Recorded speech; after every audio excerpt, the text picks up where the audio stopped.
Joanne Jones here to take you through the week on HRTV. It was a week of firsts. First day of racing at both Belmont and Arlington. A first-time winner of the Derby. It was kind of chilling that we actually pulled it off and got the job done. It was really something special. And the first time Scott wore this. We hope. I'm being told it looks good, so I'm totally comfortable to wear this the rest of the afternoon. Plus, a new jockey gets her first win at Tampa Bay. Faith Shore to score her first victory on the wire by 2. For those of you who are wondering, was Faith Shore going to get the business after her first victory? Of course she's going to get the business. Well, and this is just the tip of the iceberg here. Is the now watch. They say, welcome to the club. And another one, and another one. Keep the faith, Faith. And another one. The funny thing about it was, and John and I were watching as they continue to say, this is your new hat. Please, wear this hat.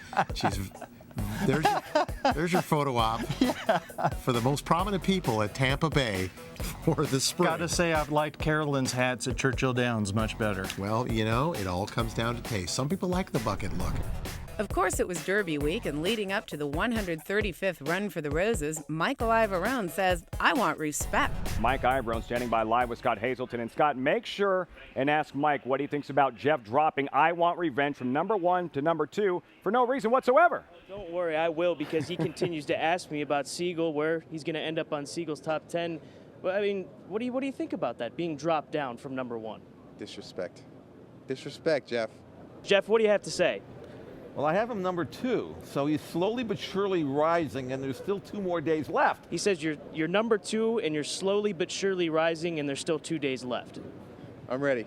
I'll check in right before post time. I'll send my daughter over, Jeff. Tell him I'll watch the warm-up and give him a ring down. He says he'll watch the warm-up and then maybe change his top 10. This is all about the ultimate respect. This is not about handicap, and if Jeff Siegel says we're number 1 before we go to the starting gate, I'm going to watch the race from the winner's circle. If he says we're number 3, I'm not coming. You're not number 3. You're not number 3. He guarantees that. I tried. By default, we're a quasi number 2 right now. Quasi number 2. Nobody cares about post position draw or odds or anything. They want to know who is in the top 10 and, more importantly, number 1 in the Siegel top 10. Well, you see the kind of clout you carry around here? I'm sorry. The owner says he won't even show unless you put him in the top slot. Tell Mike that when I ran the deputy in the 2000, I didn't even pick him number 1, and I owned him. So tell him, don't worry about it. Unfortunately for the connections of I Want Revenge, their highly touted colt never made it to the Churchill starting gate. Big loss again. The morning line favorite, I Want Revenge, has been scratched. And with the details on what exactly did take place this morning, Scott Hazelton with Dr. Larry Bramlage. Thanks a lot, Lafitte. Dr. Bramlage, what exactly occurred this morning? Well, when he was on the track yesterday, and when they took his bandages off this morning at about 4:30, they found that he had some inflammation in the right front ankle. Immediately, Dr. Northrup took radiographs. The radiographs are negative, but the horse flexes a little bit sore, and when you jog him after you flex him, he was sore on the asphalt, even though he was sound otherwise whenever you just took him out. So Dr. Northrup x-rayed him. The x-rays are clean. I came over and had a look at him. We talked to the owners and the trainer, and the decision was made, since we can't determine exactly what the injury is yet, that we had to scratch him. There's not enough time to know whether it's safe or not. How severe is something like this? Well, we don't know how severe it is. It's pretty minor. You know, right now it's pretty minor, but there's between the 5 hours between now and the start of the race card this afternoon, there's not enough time to determine it. That left 19-year-old jockey Joe Talamo watching the Derby from the grandstands, but his trip to Kentucky wasn't a total loss. A great start to the meet for Joe Talamo. Sugar, baby love, yes. Fairgrounds, Santa Anita, Delta, Churchill, now Churchill, and even Aqueduct, your first rides have equaled first wins. What racetracks haven't you ridden at so we know to bet next time? A lot. Arlington, Gulfstream, a few more, so I might have to next time also. Well, congratulations, man. Enjoy it. Thank you so much, guys. Joe Talamo. He's 1 for 1 at all these racetracks, Lafitte. It's that easy.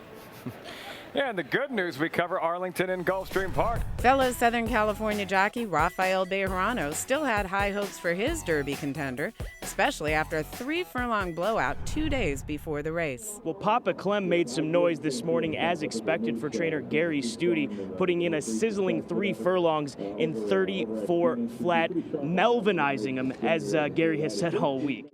He was so much comfortable. you know, if I'm thinking about that horse, he can take it back with me. I just let him gallop out, you know, like, you know, when I see, I mean, you know, when I see in the ground, I was so fast. I always get like this. And that horse, he was like a big stride, you know, like stride so, you know. He had a nice stride, and he looks. He don't look tired. I mean, past the wire, I just let him gallop out, you know, and stay, you know, in the saddle, get him stopped. But you know, I don't want to stop that at all. You know, I always let him gallop after that to give you air, you know, a little bit. Hall of Fame jockey Lafitte Pinkai Jr. joins his son and Jeff Siegel amidst the spires to talk about his 1984 win beneath them. Took you a while to get that win. Was it a feeling of relief or exhilaration? What do you remember about how you felt as soon as you hit that wire? Oh, relief. I was happy. I was relieved, and you know, I finally won my first Derby, and I mean that's the race. You know, that's the race, and I mean every jockey would love to win it, and I mean I winning it one time was good enough for me, because something I will never forget, and I had the experience to be there, to see all those people clapping for you, clapping for Swell, and the owner being very happy, and the people cheering. I mean, it's fantastic, you know. You have a conversation the night before the Derby with trainer Pancho Martin and how confident he was with Sham going into that Derby? Well, yes, I remember that Pancho told me, we were having dinner that night, and he said to me, he said, listen, Sham is going to do something that no other horse have done in the Derby before. He was right. He was right. He was yes. right. Yeah, because he also brought the track record. And I'm telling you, when I came down the stretch, I said, there's no way somebody's going to beat me. There's no way. Because every time I pushed my horse, I mean, he was gaining. He was reaching out and strong and full of energy. And I'm telling you, when I saw the big red beside me, I was so shocked, because I said, it's no way. And he was just going by me like nothing, you know. He was just it's the best horse I ever saw. Dad, are you enjoying yourself Derby week here? Very, very much. I having a great time, and I get to see a lot of friends and have a cup of drink at night time. Don't worry about reducing, and you know, it's fun. While we certainly don't condone drinking on the job, it's tough to turn down a mint julep on Derby weekend, especially one worth $1,000. Joining me is Master Distiller Chris Morris to talk about this year's $1,000 mint julep. Chris, welcome back. Thanks, Scott. Good to be here. Now, last year the theme was Secretariat, celebrating Secretariat, and you had things from where he was born. The ice came from there. The mint was from there. What's the theme this year? This year, it's all about the jockeys, those individuals who ride these great race horses to victory, or try to. And we have a couple of charities we're donating the proceeds this year to, Scott. One is the Permanently Disabled Jockeys Fund, and then the Rocky Alvarado Foundation. So proceeds from 99 cups go there this year. Why 99? Well, believe it or not, in 134 derbies run to date, 99 individuals have won those 134 races. Why add water when you have Woodford? And then we're going to... That's it? And then we're going to muddle. And muddling takes its term from the muddling on the track, and we're going to get all those ingredients work together. Then we add ice, and as I said, our ice is not holding up too well. Maybe a little more bourbon in there. And we're going to add a lot of Woodford. I count slow. 1,000, 2,000. There we go. The guys on the stage are going to love you. And then we garnish with our mint and our sterling silver signature. We'd add more ice at this point to top it off, but that's basically how easy it is to make the $1,000 mint julep. $1,000 mint julep, and I am, well, like I said before, I'm obliged to compare this to last year. I have to. Go ahead. It would not be my journalistic duty if I do not do this. You have to sacrifice in line of duty. Absolutely delicious. When HRTV Rewind returns, a look back at Calvin Burrell's amazing weekend. Rachel Alexandra, brilliant winner of the Kentucky Oaks. Spectacular upset. Mind that bird has won the Kentucky Derby. How does two-time Derby winner sound? Unbelievable. I mean, I would never dream it. Never dream it. Ceremony here for the Oaks and cancer survivors here. And you look at this here, and this really is what the celebration is all about. Everybody in their pink today, Jeff Siegel, and the cancer survivors, and certainly part of the festivities here that they're able to actually be here and enjoy the great sport of thoroughbred racing on one of its most prestigious days. 2 days before the Kentucky Oaks, trainer Hal Wiggins sat down to discuss his one-of-a-kind filly. Calvin he's not a man that's lacks words. Let's just say that, especially this week leading up to the Kentucky Oaks.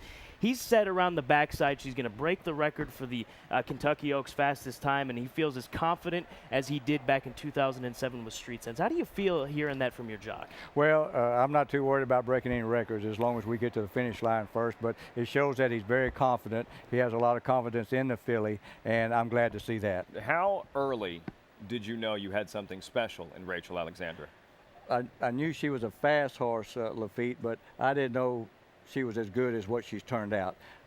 Even after she set the stake record in the Goldenrod here in late November, I'll be honest with you, I still didn't know. But when she won the Martha Washington at Oaklawn, it was a big question in my mind whether she was fit enough. She'd been off for 2.5 months, and I thought we had her fit, but you know, when you run a mile the first time, you really don't know. And the way she ran that race and broke the stake record by like 2 seconds, I think, and after that, I knew we had something very special. Hal was right. Rachel Alexandra gave us one of the most remarkable performances in the 135-year history of the Kentucky Oaks.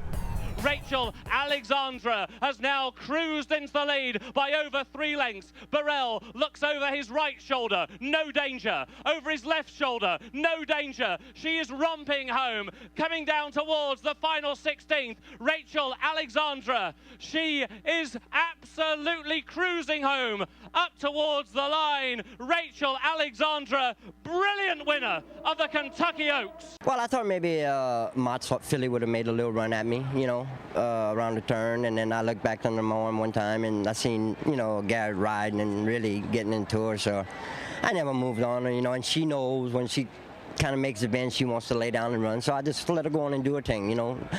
I never discouraged her in her works or her running style, you know. I always let her do it because she's happy, she wants to do it. Could you ever dream up these past couple of years any better, 07 to now 09? No, sir, not at all. I just wish Mom and Dad was here. Calvin, congratulations. Thank you very much. Calvin Burrell, another big win here at Churchill Downs. Are there any reservations or, you know, regrets in not maybe waiting till tomorrow, Hal? No, not really. You know, we're not going to look back. We're going to just take and enjoy this, and this is the Derby to us, and we're just going to take it like that, and just no regrets whatsoever. You seem relatively calm after winning a big race like this. Are you still this calm? I think I am. Yes, I think I am. You know, it's you don't get used to it, and this is the naturally biggest race of my career, and but you know, when you get my age, you just take a few things in stride. Your mom and your wife have been with you throughout this entire week. What was the first thing you said to those guys? Well, we just hugged each other, and I think we were all crying, to be honest with you, you know, so, and we were just congratulating each other. Hal, congratulations from all of us here at HRTV. You're a class act, and we're so proud. Well, thank you. Appreciate everything y'all have done this week. Thank you very much. Since it is Oaks Day, a perfect day to draw the winner of the Rags to Riches halter that was donated to us by Dermot Ryan and Ashford Stud, of course, the American division of Coolmore. And no, I will not be doing a magic trick. I will be pulling out a name. You can't look. You just got to mix. No, I'm mixing and churning. I need a stick here. And here we go. Melissa Warfield of St. Louis Park, Minnesota. This is rigged. Becky wins every time it's a Minnesota person. Every time. Melissa Warfield gets the win. Congratulations, Melissa. You get the Rags to Riches halter, and I feel left out, so that's right. Scott rocking the Derby hat. We'll see if we can get him in a fedora for tomorrow. I'm being told it looks good, so I'm totally comfortable to wear this the rest of the afternoon. On a day that all the men are wearing pink, you're not emasculated in the least. Not least bit. Glad to see it, Scott. No shame. No shame. It looks like my respect maybe a is sombrero. growing. Keeps the light out of the eyes. Also on Oaks Day, the Grade 3 American Turf presented by HRTV.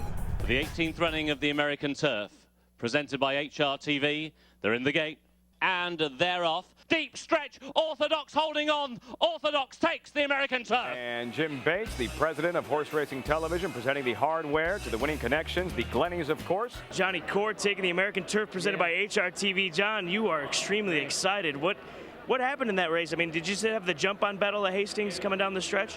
Well, I just kind of let him run the way he wants to, and he just really settled in second place, and I just didn't want to rush him off his feet because he's got such a natural early speed.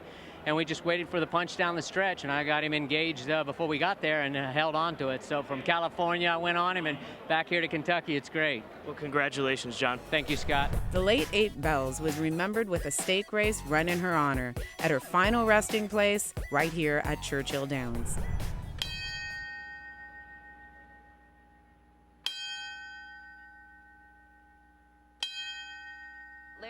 What kind of emotional experience is this for you to come back and have a race named after your gallant filly 8 Bells? Well, you know, we were very honored whenever they said they were going to do that. So we actually started making preparation several months ago, trying to make sure we had something for this race. And so hopefully we're going to be well represented in here. It would mean a lot to us to win the inaugural running and to honor her with bringing something back for her. 4 Gifts to the grandstand side. She now goes on to Just Gender in second. Racing up deep stretch, it is 4 Gifts who's going to win the 8 Bells for Sean Bridgemahan. 4 Gifts wins. Just Gender was in second. When HRTV Rewind returns, the 135th Run for the Roses. Spectacular upset. Mind That Bird has won the Kentucky Derby. Fluke yesterday, or was a star born? I think perhaps the star was born. I'm still trying to figure out how well this horse ran and why he ran so well. It hasn't sunk in yet, so you know, it's a dream. It's just like living a dream.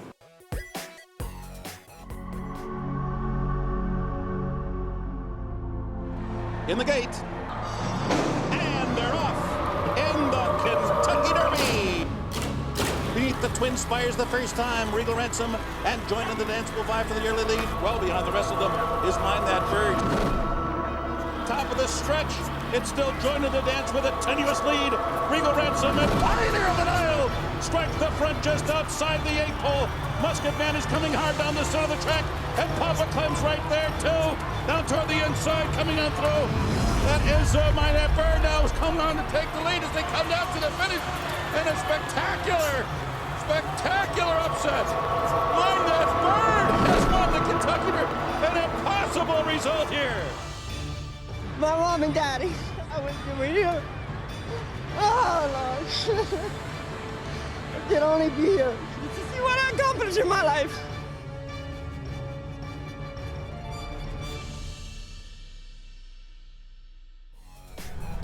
At 50-1, Mind That Bird's victory in the Kentucky Derby left jockeys, trainers, and our own analysts scratching their heads. I think a lot of the jockeys were the same as us. What exactly happened, and how did Mind That Bird end up winning the Derby? I thought I was going to win because, you know, I was in perfect position, still in the perfect position. And, you know, as soon when I got to the stretch, I was pretty clear in the stretch. And, you know, coming out, and I thought, you know, my horse is come running, and, you know, it's give me a big kick. But I think, you know, the stretch is very, very long, you know, very long stretch. And, you know, I think, you know, he finished strong, but the other couple horses, he never quit too, you know. He was doing good until maybe past the half a mile, 3 pole, and after that, he's wrong on the horse. I had a good trip. I mean, I was sitting a little while, which I wasn't surprised about that, but past the 5-8 pole, I found myself with not a whole lot of horse left at that point. He break okay, you know, but didn't show any speed today. And after that, you know, I was behind all those horses. I tried to keep in clear like the trainer won, but just too tough to do, you know. So next time. I had a great trip. I really did. Probably not as good a trip as the winner did, but besides him, I thought I had a dynamite trip. Thought I was a winner heading for home, to tell you the truth, for a second there. And he just really hung on me down the lane. He threw a fit in the gate today, and I don't know if that might have had something to do with it. Trying to figure out how did my horse run so well and get beat by Mind That Bird. I mean, it's incredible feeling that my horse turning for home, I thought I had it. He's full of horse, and then that horse came up the rail and just, you know, beat us like that. But that's the thing about the Kentucky Derby. You just never know what's going to happen. And, you know, Calvin Burrell, he did it. Mind That Bird is still going to be a big price, and you'd have to assume Pioneer of the Nile will be the favorite for the second jewel of the Triple Crown. I'm going to disagree with you. I think that, well, in my eyes, if this horse runs, I would make him 6-5 on the morning line. Mind that bird? I was impressed with this victory. I know that his style, they say speed, dominates at Old Hilltop. This horse has speed. He just has a different kind of speed.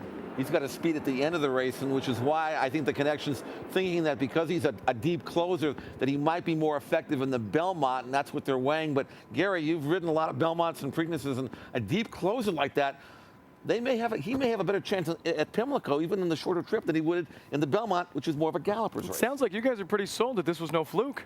I don't think it was a fluke. The horse, obviously, great talent. You don't destroy a quality group of 3-year-olds, and I don't think they tailed off that much. You saw the reaction from Bob Baffert. He's in awe that he got beat with the type of race that Pioneer of the Nile rode. So, Bob Baffert calls it the curse of Grindstone. Grindstone did it to Cavalier, and now Mind That Bird does it to his Pioneer of the Nile. We caught up with all the connections of Mind That Bird, most of them celebrating a Derby win for the first time. When Mind That Bird was coming down the stretch, there was still a chance he wouldn't get through. When he did, what went through your mind? What did you feel?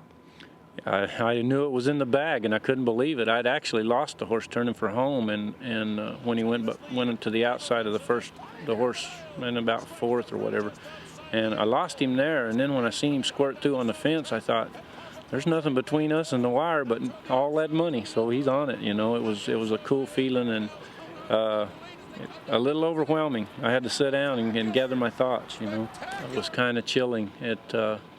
That we actually pulled it off and got the job done was really something special. It hasn't sunk in yet, so you know, it's a dream.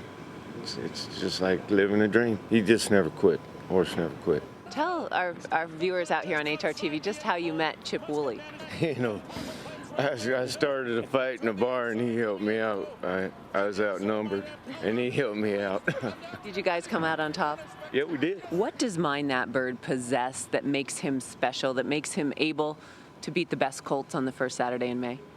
Well, you know, I think number one, he's a real smart horse. You know, he knows people, and he knows Chip Woolley really well, and Chip knows him. And some horses just have affinity to know who works with them, and Charlie's around him. And I watched that horse, and he knows Charlie, and how associated he was with Calvin yesterday too. He knew Calvin. And Calvin's been with him somewhat, and he's a real smart horse, I think, and he's got a big heart and a lot of desire. So I think all those things put together is what got us there yesterday. And your brother seems to be as excited as you are this morning, Cecil. Oh, yeah. He's glowing. He's part of the game, you know. He's like my second daddy, you know, and what you gonna do? I mean, you know, my daddy passed away, and I wish my mom and dad were there to see me, you know, and accomplish, but they're watching upstairs, and you know, I just went to the 8th grade and then knew it was going to be a little hard to, you know, accomplish a lot of things, you know, reading and writing and, you know, computers nowadays and stuff like that. But it wasn't my dream, you know. I was born to be a race rider, and that's what I wanted to do, and I accomplished what I wanted to accomplish. How does two-time Derby winner sound? Unbelievable. I mean, I would never dream it. Never dream it. That's all for this week on HRTV Rewind. Here's what you can look forward to next week.